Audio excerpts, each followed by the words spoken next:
Chapter 8. Cambridge, February 1990. Hello, old chap. Do come in. Have a seat.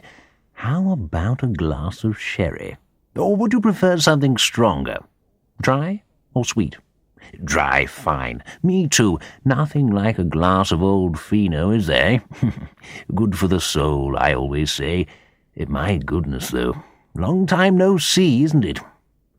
Now knighted, Sir Percy Hancock, former chief executive of Tracton, and before that head of the Delhi office of the company, sank back into his leather armchair, sherry glass in hand, eyes twinkling behind his half-moon spectacles.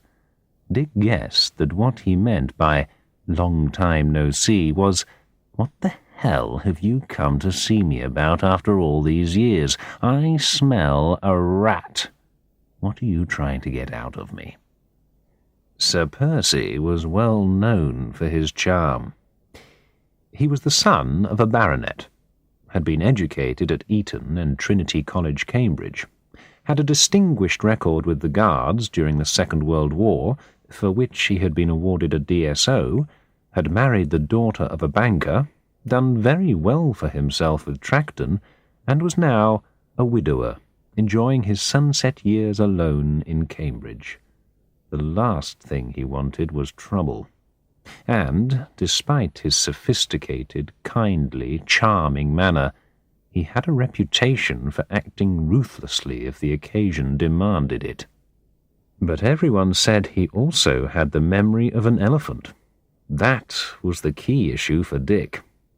Would he remember what had gone on in Madras over 20 years earlier? And, even if he did, would he tell Dick what he knew? Dick had telephoned him, simply saying he would like to see him on a brief visit to Cambridge while carrying out some research. Sir Percy had invited him to lunch. He could hardly have done less for a former colleague. The Georgian house in Chaucer Road was spacious and comfortable in the English style. There was no sign of modern interior design. The furniture was comfortable rather than stylish. There were antique Persian rugs on the floor. The walls were covered with old pictures of Eton and Cambridge, with framed photographs of Sir Percy's father being introduced to King George V, of Sir Percy with Nehru. It was not exactly a museum, but it had a strong sense of history about it. A long garden stretched away behind the house, equally English, with wide flower beds, flowering trees, and perfectly kept grass. Even in winter there were flowers. So, what's all this about research, eh? Didn't know you were into the academic stuff. What's it all about, then? There was a suspicious edge to his voice, but he continued to smile. "Well, it's just that I have plenty of time on my hands now, so I've been thinking of writing a book. I thought I could do a sort of study of economic development in India. I'd use Tracton as a kind of case study, so I'm just collecting some background information, filling in details I'm not familiar with, that sort of thing. I know you're a real encyclopedia on the early days of the company, so I thought I'd try to pick your brains to see if my idea is possible." "Oh, not many brains left now, dear boy," Sir Percy said innocently. "I say, mustn't let the food get cold. Let's have our lunch. Cooks are so hard to find these days. I'm lucky to have Mrs. Dobbs. Can't afford to upset her, you know." Mrs. Dobbs, a large, silent woman in her 50s, served them smoked salmon, followed by a delicious meat pie and a lemon sorbet for dessert. They drank Gaiac Pearl with the salmon. "Get it from a chum of mine. Has a vineyard, you know. Not bad, eh?" They also drank a dark red fruity Cahors with the pie. "You have to take care of yourself when you're my age," said Sir Percy, referring to the lunch. "Regular meals, good solid food, proper food. None of this junk food, you know. Keep it simple, though. Nothing in excess, what? Have another glass to finish off? Oh, never mind. I'll finish it for supper. Good for the blood pressure, I believe. Let's have some coffee in the study." As they sat in the comfortable book-lined study, Dick realized that Sir Percy had successfully diverted him away from the subject of Tracton all through lunch. He must find a way of getting back to the subject now. "How long were you with the company in India, sir?" he asked casually. "Oh, over 10 years, dear boy, over 10 years. But, of course, I don't remember much now. I've lost contact with everyone, you know. No one has any time for an old fool like me, what? I just look after my garden these days. Are you interested in flowers at all?" Dick did not reply to this, and returned to his questions. "One of the things I'm hoping to cover in the book is the career profiles of Indian staff, to try to show how office and factory workers became managers, and that sort of thing." "Oh, rather, dear boy. Good idea." Dick decided that he must circle round the subject to confuse Sir Percy before coming to the point. So he asked Sir Percy about a number of staff from the Delhi headquarters who had done well for themselves as managers. He asked about staff in Bombay, in Calcutta, in Kanpur.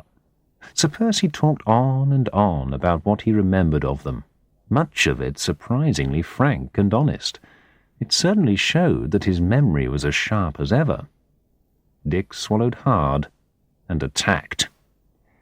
"Do you remember the Vishwanathans in Madras, sir? Now, they did very well." "Oh, yes, Molly and Vish. I remember sending both of them on training courses at various times. Well, that sort of thing. Excellent material. Splendid. Nice couple, too, as I recall. Of course, I didn't know them personally or anything like that." Dick decided to try a daring tactic to surprise Sir Percy. Perhaps it would work. At least it might catch Sir Percy off his guard and make him tell Dick something useful.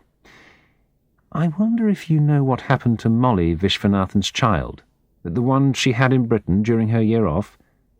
You did know about that, of course. You must have approved her special leave." Dick realized with a thrill of excitement that he had accidentally stumbled on the truth. He had hit his target. It was as if a chill suddenly came over the room.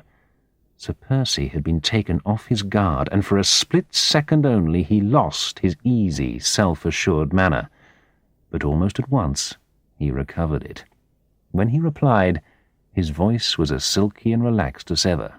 Yes, of course. Bad business, that one. Poor gal got in trouble with one of the British staff in Madras. You know, couldn't have that sort of thing going on. Had to get her away for a bit. She could have stayed on in the UK with the boy, but she decided to go back. Named him John, I think. Yes, John. Gave him her own family name, Verghese. But what became of him? Where is he now? He must be over 20 by now. Does Molly still keep in touch with him? Dick was anxious to follow up on his unexpected advantage, but Sir Percy was already steering him away from the danger zone. Couldn't say, dear boy. Went to a good school and all that. His father paid for it all, as far as I know. Then he came up here, I believe. Went to St. John's College, if I'm not mistaken. But, I say, old boy, I can't see what all this has to do with career development of Indian staff, eh? It was all a long time ago. Better forgotten. There's no point in stirring it all up again. It won't do anyone any good. How about a cognac? Dick accepted. They sipped the golden liquid in silence. How do you find it, dear boy? It's Armagnac, actually. I prefer it. It's got a bit more oomph than cognac. Matter of personal taste, I suppose. Dick nodded appreciatively. He was about to ask his final question, but Sir Percy got in first. By the way, there's no point in asking who the father was. I couldn't possibly tell you that, could I? I'd leave it all alone if I were you, dear boy. Dick decided that he would get no more information from Sir Percy, thanked him, and left. Sir Percy, elegant in his bow tie and expensive tweeds, walked with him to the gate. "Take my advice, dear boy.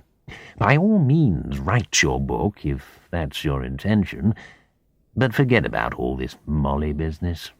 It could get you into trouble. Serious trouble. Do come again, dear boy, when you can spare the time. I've got a really nice Chablis in the cellar I'd like to try on you. Come in the summer when we can sit out and enjoy the garden."